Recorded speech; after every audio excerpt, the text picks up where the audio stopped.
ये वाला question IIT 2015 में सेकंड पेपर में आया था, कैविटी प्रॉब्लम। आप सभी लोगों ने कहीं ना कहीं कॉपी के अंदर या कोचिंग के अंदर पढ़ाया गया होगा आप लोगों को कैविटी प्रॉब्लम।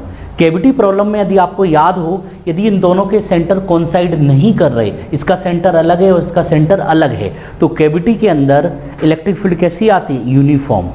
और उसकी डायरेक्शन क्या होती थी? दोनों की जो सेंटर की डायरेक्शन है उसी डायरेक्शन में होती थी। क्योंकि इस पे डेंसिटी आपको कुछ नहीं पता तो प्लस ही मानेंगे हम लोग, और प्लस की वजह से डायरेक्शन सेम आती थी। यहाँ से यहाँ तक मीट करा दो तो यहाँ पर हम लोग इस बेसिस पर आप लोग ऑप्शन चेक कर सकते हैं।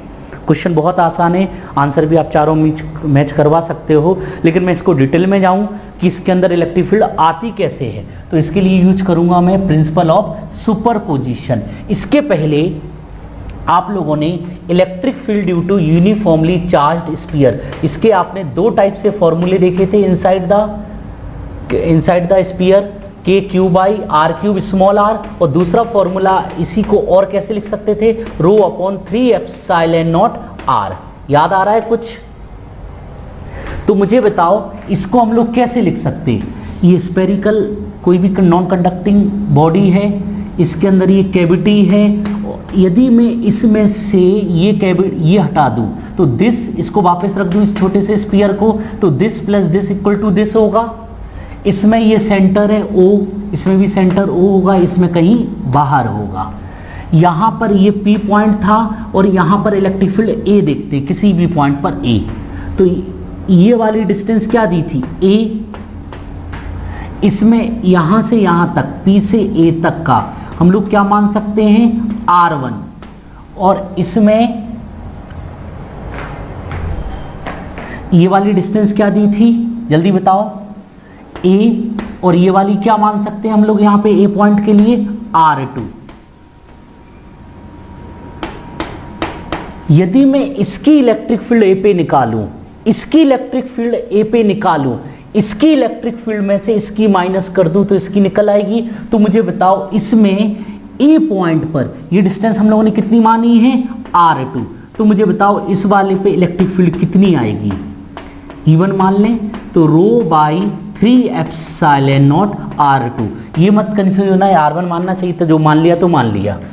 इसकी बात करूं तो E निकालना है, इसकी मैं बात करूं तो इसके लिए ये वाली डिस्टेंस हम लोगों ने क्या ली है? जल्दी बताओ। R1।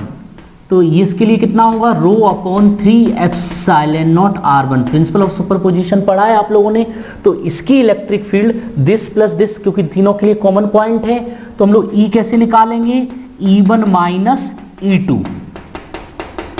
और E1 की वैल्यू कितनी है? रो अपॉन 3 एप्सिलॉन नॉट, इन दोनों में कॉमन ले लें तो आंसर R2 माइनस R1।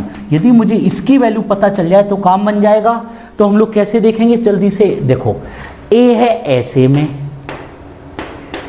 और R1 है ऐसे और R2 है ऐसे। अब मुझे बताओ यहाँ पे कौन सा लॉ लग रहा है?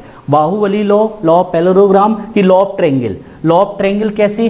फर्स्ट वेक्टर के हेड से दूर, ये वाला फर्स्ट वेक्टर के हेड से सेकंड के टेल को मिलाओ, फिर फर्स्ट के टेल से सेकंड के हेड को मिलाओ। तो यहाँ पर A की वैल्यू कितनी आ रही है? R2 minus R1।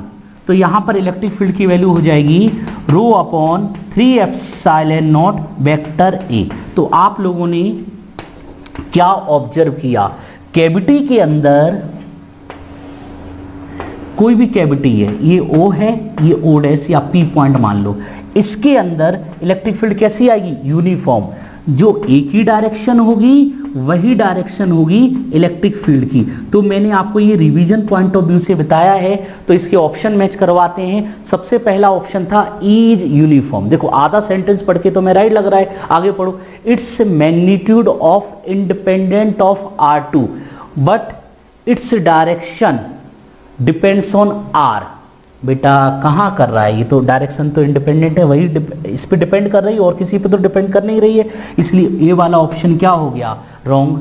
अब बी वाला पढ़ो, इज यूनिफॉर्म। देखो ABCD तीनों में ही यूनिफॉर्म है, तो आगे के सेंटेंस को पढ़ना है। Its magnitude depends on R2 and its direction depends on small R. बताओ यहाँ पे कर रहा है क्या? नहीं, बी भी रॉन्ग हो गया। सी वाला ऑप्शन करो, is uniform, its magnitude is independent of a. बेटा इसका मैग्नीट्यूड भी इस पे डिपेंड कर रहा है, तो सी भी रॉन्ग हो गया। डी वाला मत करो, कोई ऑप्शन आ रहा है कि नहीं आ रहा है? Is uniform and both its magnitude and direction depends on a, बिल्कुल सही। तो इसका आंसर क्या आ जाएगा? डी। ठीक है ना। इसको 1 मिनट में भी कर सकते हो और 5 मिनट में भी कर सकते हो, ये आपके ऊपर डिपेंड करता है। इसका रेफरेंस आपके माइंड में है। इस टाइप का एक क्वेश्चन और आ चुका है।